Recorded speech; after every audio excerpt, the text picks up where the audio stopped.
সমাজ কল্যাণ এবং সমাজ শিক্ষা দপ্তরের পক্ষ থেকে স্বাগত এবং পরে উন্নতি পক্ষকে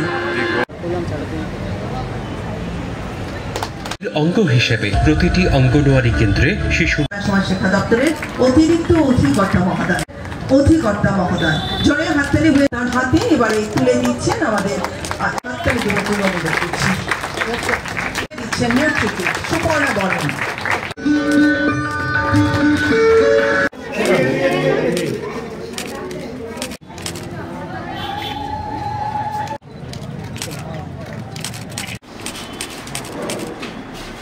এখানে বরিষ্ঠ সাংবাদিক যারা রয়েছেন দীর্ঘ সময় ধরে এই রাজ্যের লেখালেখির সঙ্গে যুক্ত রয়েছেন। এখানে একটা কথা বারবার উঠে আসছে, যাদের বক্তব্যের মাধ্যমে যিনি হোস্ট করছেন, মাইকে যিনি বলছেন যে মুখবধিরদের জন্য একটা স্কুল ক্লাস 1 থেকে ক্লাস 5 পর্যন্ত আজকে সেটার শুভ উদ্বোধন হলো। আপনারা শুনলে অবাক হবেন, আমাদের ত্রিপুরা রাজ্যের পূর্ণ রাজ্যের মর্যাদা পেয়েছে 50 বছর পার করলাম, আর এই আজকে যে স্কুলটা আপগ্রেড হলো সেটা 50 বছর পর হলো। অর্থাৎ 1971 সালে এখানে নার্সারি স্তরে বাচ্চাদেরকে মুখবধি বা যারা কানে শুনতে পায় না তাদের জন্য এই সেন্টারটা চালু হয়েছিল। এটা আমাদের দুর্ভাগ্য বলবো, 50 বছর সময় লেগেছে ক্লাস 1 থেকে ক্লাস 5 পর্যন্ত করতে। তার জন্য হাততালি নয়, তার জন্য আমাদের আজ দুঃখ প্রকাশ করতে হয় যে 50 বছর সরকারি ব্যবস্থাপনায় একটা মুখবধিরদের জন্য আমরা স্কুল করতে পারলাম না।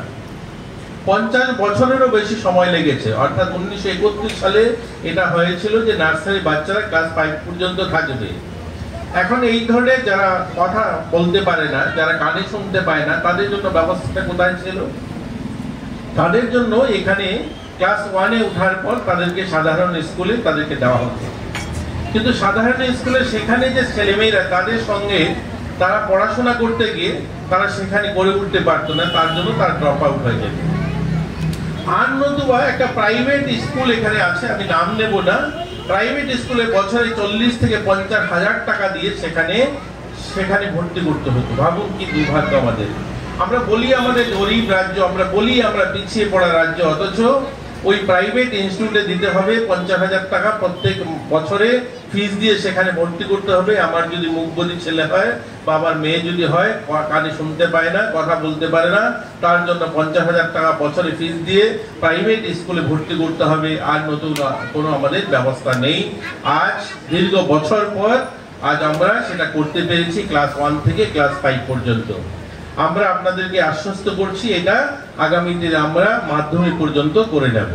আপনাদের সকলের সহযোগিতায় এই কাজটা আজ আমরা করতে পেরেছি, আমাদের ছেলেমেয়েরা এখানে ক্লাস 5 পর্যন্ত পড়তে পারবে।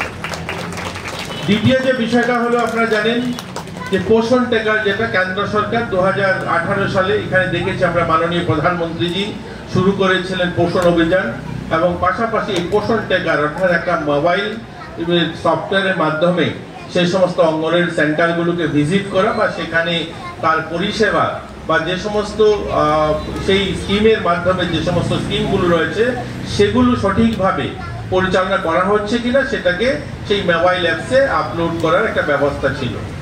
এটাতে কি হয়, সেটা যেহেতু গোটা ভারতবর্ষকে নিয়ে চিন্তা করে বানিয়েছে কেন্দ্র সরকার, সেটা সেভাবে তৈরি হয়েছে।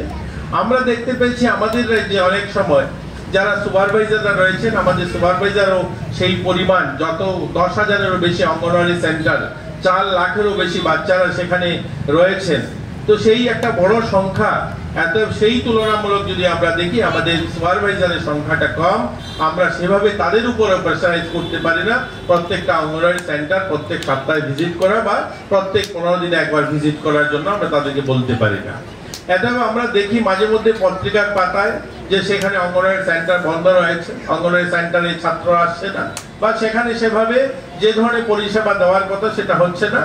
এবং তার জন্য আমরা পরিকল্পনা গ্রহণ করলাম যে আমরা আমাদের রাজ্যে এই যে আজকে যেটা তৈরি হলো অঙ্গনওয়াড়ি ইন্সপেকশন এবং মনিটরিং সিস্টেম, এই অ্যাপস আমরা তৈরি করব, যে অ্যাপসের মাধ্যমে আমরা পুরো অঙ্গনওয়াড়ি সেন্টার 10,000 সেন্টারকে একসঙ্গে এক জায়গায় বসে সেগুলোকে মনিটরিং করা যায়। তার জন্য এই অ্যাপস তৈরি করা হলো।